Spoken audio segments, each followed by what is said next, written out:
like your strategy. Buy it, don't fix it, just own or finance it. I like that. So I know that this is a strategy you've been working on. You've got a lot of these books out there called My Life in 1,000 Houses. This one is The Art of Owner Financing. I know you've got a lot of these. Do you go out and speak to people as well and kind of teach them how to be an investor?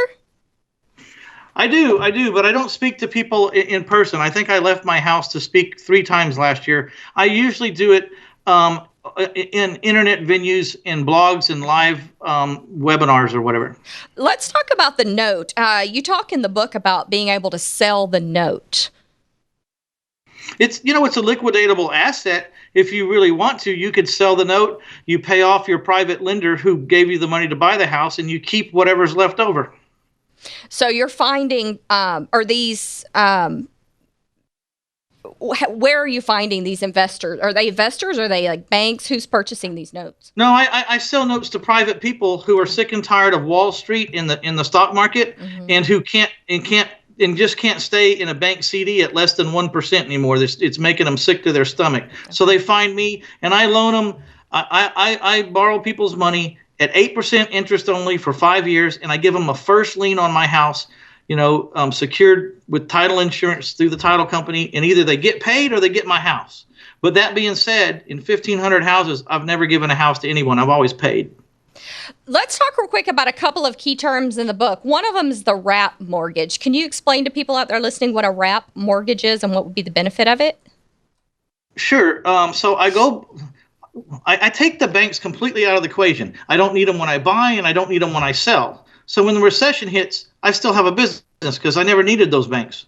So I borrow money from private people, and I buy the house with OPM, other people's money, and I'm paying 8%. And so I owe a payment every month. Then I mark it up double, and then I owner finance it to someone with a down payment, and they owe me twice what I owe at 10%. And so I collect my payment from them, and I pay my private lender. Or I don't collect my payment from them, and I still pay my private lender while I'm going through the foreclosure process to get them out to find someone who will pay. And what is a non-recourse loan? Because you talk about making sure that when you get a loan, make sure it's a non-recourse loan. Talk to me about that.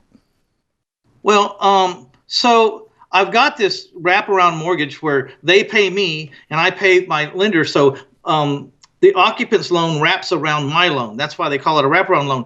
Well, my money is non-recourse. The person who loans me the money can't sue me, can't take me to court, can't get a judgment against me. They either receive the payment that I promised them in the documents, or they can take my house. And the house is worth generally, almost double what I'm asking them to loan me. So they'd make a lot more money if they take my houses. But I've never given up a house. I've always paid my payments. So everyone makes 8%. But if you have to look at worst case scenario. If something ever happened, you're going to get a house. Let's look at it this way, Shannon. If everyone in Bernie Madoff's pyramid scheme would have had a house for every $50,000 they loaned, none of them would be broke. That's a good way to look at it. Very positive spin on that.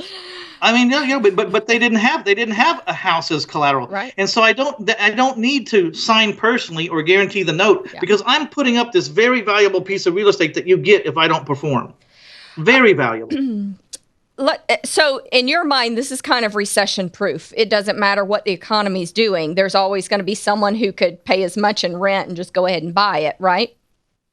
Well, yeah, because look at it this way. When there's a recession and the banks stop loaning money, no one can get a loan to buy a house. What happens to rents? They would go up.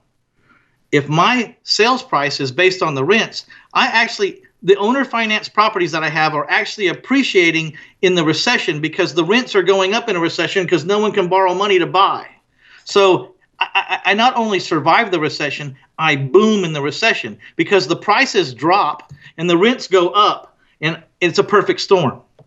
All right. I know a lot of these are investment properties where you're getting them, and instead of fixing them up, you're putting someone else in it who wants a fixer-up starter kind of house. But is there any gain to buying a bigger house? Can you scale it up? In other words, instead of buying $100,000, $150,000 houses, can you use this same model with $250,000, $350,000, $450,000 houses, or does it lose somewhere?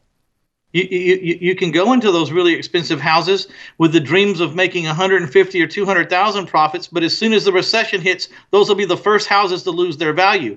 My little Walmart houses for Walmart people, they don't fluctuate much. There's always going to be a need for the basic 1,200 square foot, 3 bedroom, 1 2 bath house. No matter, I mean, my business just gets bigger and bigger and bigger the worse the economy gets. All right. Sounds like you have figured it out. So hopefully people will go out and buy The Art of Owner Financing by Mitch Stephen. Thanks for Skyping in today. I appreciate it. You going back out to hunt? Yeah, there's still a chance. There's still some daylight left, Shannon, so I'm going to go out and get one. I'm going to tell them it's all your fault. You didn't keep me on the line long enough. Poor dear. I feel bad. All right. Well, we appreciate you Skyping in from the San Antonio area. Great book. A lot of good information out there for people who are interested in becoming an investor so they can weigh their options between being a landlord and finding a tenant or buying a home and doing owner finance. So appreciate you Skyping in. If you've got a real estate question, give us a call, 844-788-9444. We'll be right back after a word from our sponsors here on Houston Real Estate Radio. And you can watch the videos online at HoustonRealEstateRadio.com.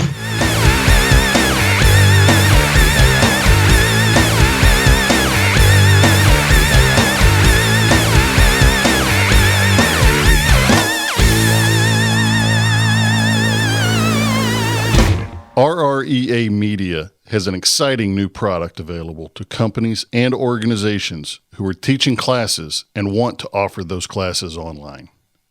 Introducing Easy Distance Learning. Easy Distance Learning is a video-based distance learning system that allows companies and organizations to leverage their existing classroom content into a broader reach and increased revenues.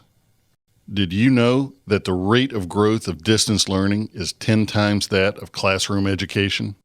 And 66% of chief academic officers think distance learning is critical to their long-term strategy. Right now, 33% of higher education students are taking at least one online class. Companies and organizations not offering a distance alternative to in-class instruction risk being left behind. Video-based distance learning has three basic components: classroom capture, post-production, and content distribution. Easy Distance Learning is a comprehensive and modular system that covers all three components that can help your organization with what you are missing in offering a quality and convenient online learning experience. You choose the parts you need help with.